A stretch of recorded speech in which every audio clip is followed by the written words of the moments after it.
d'incohérence entre les données du SIDAM et celles du système informatique du guichet unique automobile. En effet, certains véhicules immatriculés n'apparaissaient pas dans le fichier des véhicules dédouanés, c'est-à-dire les véhicules ayant acquitté les droits et taxes au profit du trésor public.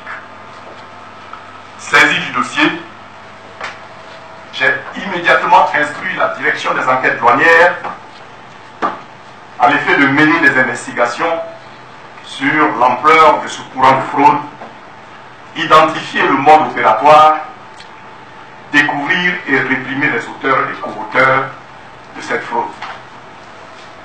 Le mode opératoire, le préjudice estimé et les sanctions envisageables, les personnes auditionnées, les actions de poursuite et les mesures préventives.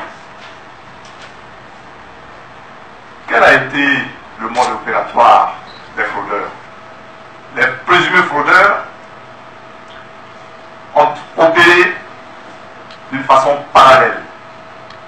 Ce sont des immatriculations frauduleuses qui ont consisté à contourner la procédure normale tant au niveau informatique qu'au niveau de la transmission physique des dossiers par l'utilisation de faux documents, par l'utilisation de fausses déclarations, par l'utilisation ou même l'extraction des dossiers du circuit et par la manipulation des données informatiques. Quel est le préjudice? Comment est-il estimé?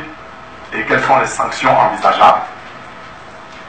Selon les évaluations que nous avons faites au niveau des enquêtes douanières, le préjudice qui a été estimé sur un échantillon de 24 dossiers s'élève, ce préjudice-là est estimé à 268 248 920 francs CFA.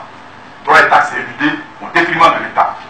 Je dis bien 268 248 920 francs. Nous avons pu lire dans la presse, ça et là, que certains journalistes ont été en mesure de déterminer le nombre exact. Nous allons vous dire que nous sommes en train de travailler sur le dossier. Nous savons que nous sommes à plus d'1 millier, mais nous ne pouvons pas vous dire actuellement à combien nous sommes. Mais nous sommes certains d'avoir dépassé le millier. Il faut préciser que le courant de fraude porte également sur les véhicules usagés. Les investigations continuent afin d'établir l'ampleur de la fraude.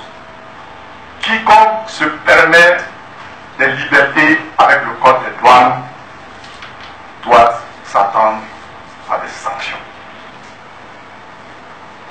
Des auditions ont été menées.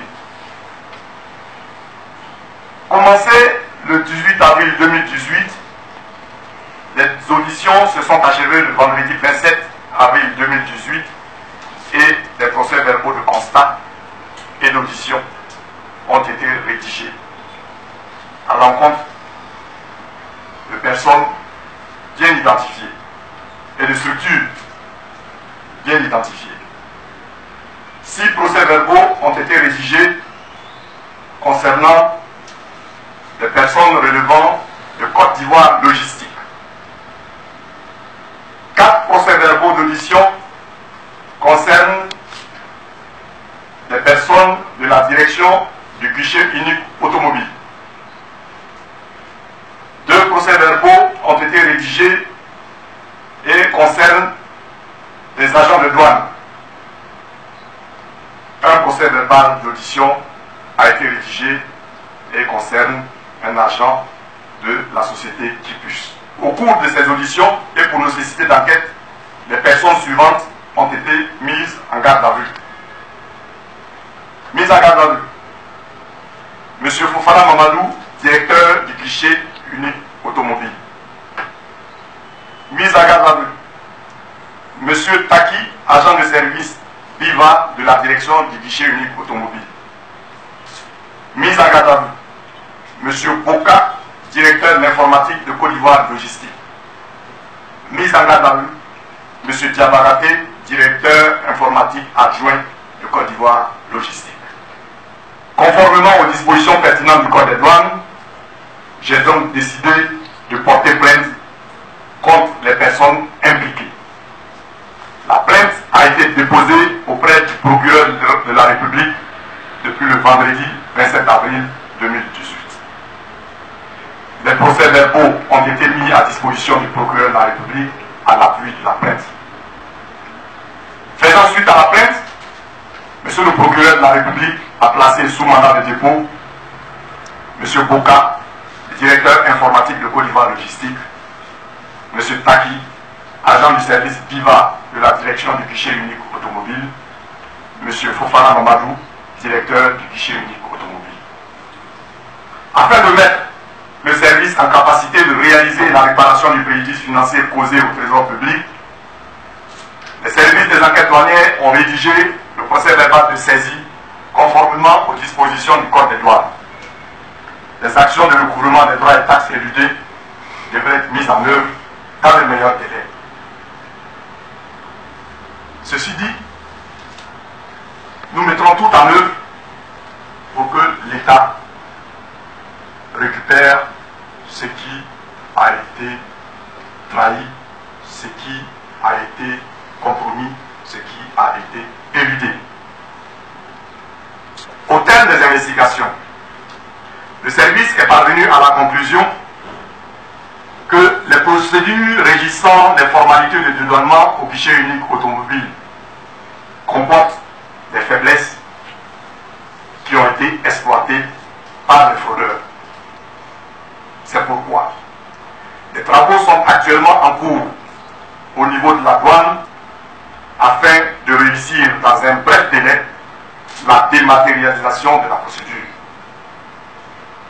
Les actions de la douane seront mises en lien avec celles du ministère du Transport, qui a également engagé un projet de dématérialisation avec l'ANSUT. Ces mesures devraient aboutir à la sécurisation des procédures de dédouanement et d'immatriculation de tous les types de véhicules par la dématérialisation et la création des liens informatiques obligatoires entre les différentes étapes de la chaîne sur la plateforme du guichet unique